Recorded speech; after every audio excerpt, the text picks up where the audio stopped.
This past week, the leaders of the two most powerful nations on the planet came face to face in Korea, a meeting that instantly captured global attention. But as the cameras faded and the handshakes ended, one question echoed around the world. Who walked away stronger? Donald Trump was quick to declare victory, boasting that China had agreed to restart soybean purchases and ease certain trade barriers. But beneath the headlines, that win begins to crumble under closer scrutiny. Many economists and Western analysts agree this wasn't a triumph for Washington at all. It was damage control. Trump was essentially undoing the chaos sparked by his own trade war, playing both the arsonist and the firefighter, and demanding applause for putting out his own blaze. When you peel back the political theater, it becomes clear that the United States gave far more than it gained, and that Beijing emerged from these talks with the upper hand. But what unfolded in Korea goes far beyond tariffs or soybeans. This was the first time America had to confront in real terms a new reality. China now stands as its equal, an economic superpower that cannot be intimidated, contained, or coerced. The ripple effects are already shaking the foundations of Washington's foreign policy. Suddenly, long-held assumptions are being questioned. Conversations once considered unthinkable, recognition of Beijing's position on Taiwan,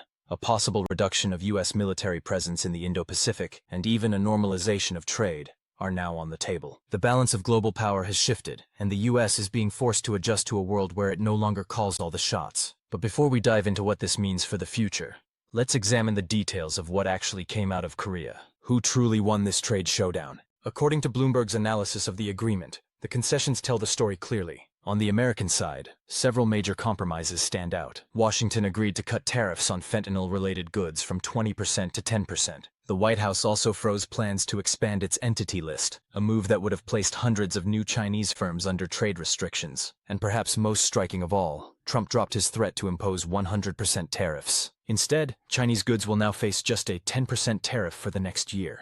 After months of escalating tensions, this dramatic reversal exposed a painful truth. The U.S. gained nothing from its own economic war. After half a year of global uncertainty, the world's largest economy had come full circle, right back to the same baseline tariff rate it had before, 10%. The same rate applied to America's closest allies. So what was the point of the entire confrontation? Now let's look at what China agreed to. Beijing promised to lift restrictions on rare earth exports for the next 12 months, resume its purchases of U.S. soybeans, something it was already doing before the conflict began, and strengthen enforcement against the export of fentanyl precursor chemicals. Beyond that, China's other commitments were largely broad statements about future cooperation, especially in energy and technology. Bloomberg's economists summed it up bluntly. When you tally the outcomes, China conceded less and gained more. Even Washington's own policy hawks quietly admit the same. But what happened after the meeting is what truly marks a turning point. Instead of framing China as an enemy or a rival to be defeated, Trump spoke of partnership and respect, language almost unheard of in recent U.S.-China relations. In a post on Truth Social, he wrote, "My G2 meeting with President Xi of China was a great one for both of our countries. This meeting will lead to everlasting peace and success. God bless both China and the USA." That message stunned analysts across the world. For the first time, a sitting U.S. president publicly referred to China as an equal, a partner in shaping the global order, not an adversary to be contained. And that may be the most important takeaway of all. The meeting in Korea didn't just produce a temporary truce. It marked the beginning of a new chapter in world history. Even Donald Trump, a man once defined by confrontation, now recognizes a simple truth. In the 21st century, cooperation with China isn't a choice. It's the only path forward. When Donald Trump publicly referred to the United States and China as the G2, it was more than just another headline-grabbing remark. That single declaration marked the symbolic end of America's unchallenged reign as the world's only superpower. For decades, the United States had dominated the global stage alone. But with this statement, Trump effectively acknowledged that the unipolar era is over, and that the future belongs to a world shaped by two giants, Washington and Beijing. Yet behind this admission was another more subtle message. Notice who Trump left out when he defined this new global order. The absence of other Western nations, the traditional powers of the G7, was not accidental. His framing of the US and China as equals was a quiet dismissal of Europe's role in the world's power structure. To put it plainly, Trump's words were a direct signal that he viewed his European allies as less consequential than his rival in Beijing. Despite the loyalty and concessions many European governments have made to stay in Washington's good graces, Trump's attitude toward them has remained consistently dismissive. That ongoing pattern has reignited a conversation long overdue: the need for Europe to craft an independent foreign policy free from U.S. dominance.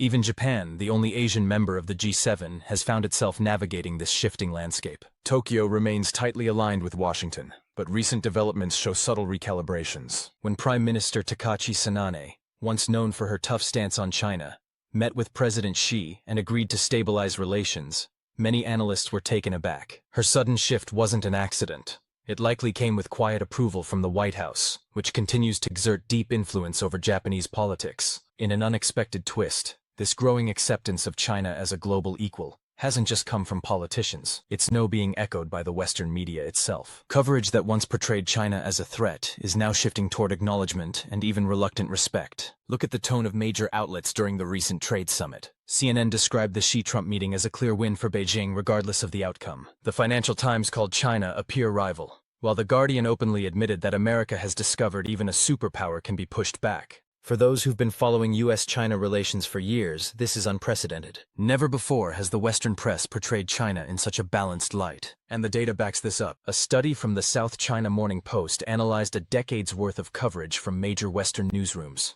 including the BBC, CNN, and the New York Times. Back in 2019, nearly 70% of stories about China's economy, technology, or environment carried a negative slant. Fast forward 6 years to 2025, and that figure has dropped to around 40%, with a noticeable rise in neutral and even positive reporting, especially regarding China's economic achievements. This shift is more than just a matter of tone. It signals a profound change in how the West perceives China's place in the world. Once viewed primarily as a challenger or a threat, China is now being discussed as an unavoidable peer, a counterpart rather than an enemy. And now that mainstream outlets have adjusted their framing, this change will inevitably ripple into Western policy decisions. After all, the trade war itself was born out of a fundamental misunderstanding within the Trump administration. Figures like Marco Rubio, Tom Cotton, and Rick Scott built their political platforms by painting China as the core threat to America's future, a way to rally their base around a common enemy. In doing so, they ignored the more pressing issues within the U.S. itself, projecting instability and division outward.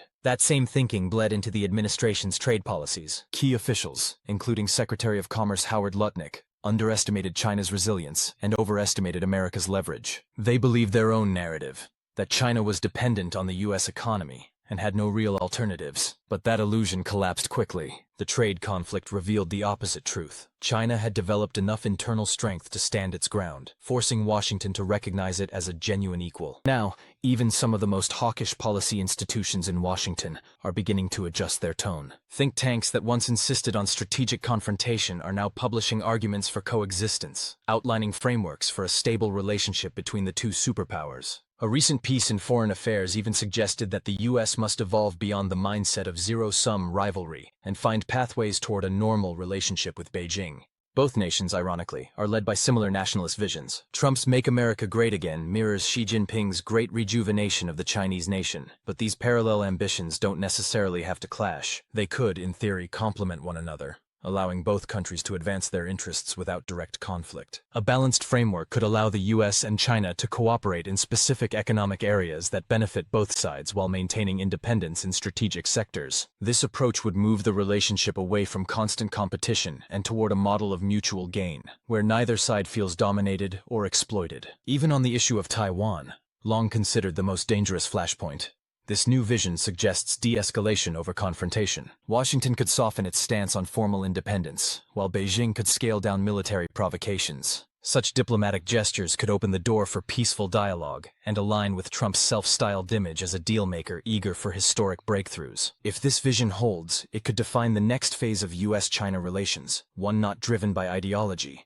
but by realism and respect. Still, whether that respect lasts remains uncertain. What's undeniable, however, is that the relationship between these two nations has permanently changed. The meetings in Korea this week proved two things. First, the United States lost its grip in the trade war it once thought it controlled. And second, the Western media's narrative about China has shifted for good. Trump once boasted that he held all the cards, but now it's clear that many of those cards were printed in China. And with the global press now framing Beijing as an accepted power rather than a rival, there's no going back to the old world order. The unipolar moment, the age of one dominant power, has ended. The world is now divided between two pillars, the United States and China. Whether that balance leads to rivalry or cooperation will shape the century ahead. And as 2025 continues to unfold, one thing is certain: the pace of change is accelerating faster than ever.